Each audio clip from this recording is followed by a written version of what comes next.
Matapos magpalipad ng saranggola na gawa sa 1,000 peso bill sa kabuang halaga na ginamit ng vlogger sa saranggola, umabot ng 1,000,000 piso.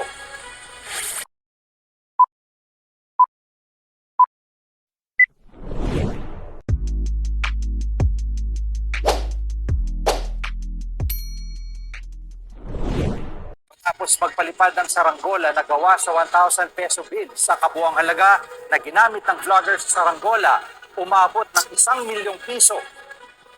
Sobrang laki ng saranggola natin ngayon na nagkakalaga ng 1,000,000.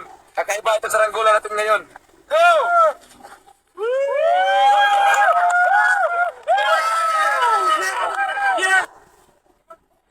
Ibinahagi ng vlogger na si Boy Tapang ang proseso sa pagbuo ng saranggolang gawa sa pera.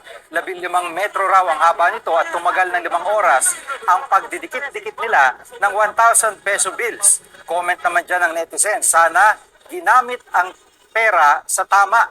Dahil nag-viral ang naturang video, binala ng Bangko Sentral ng Pilipinas si Boy Tapang.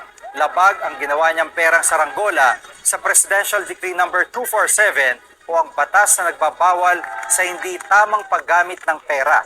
Humingi siya ng paumanhin sa BSP at sa kanyang followers dahil sa kanyang nagawa. Ginawa ko lang po yung content na saranggola kasi po ay for entertainment purposes only. Ngayon po, humingi po akong sorry kung nagawa ko po yun. Hindi ko po intention yun na pagluwanan ng pera.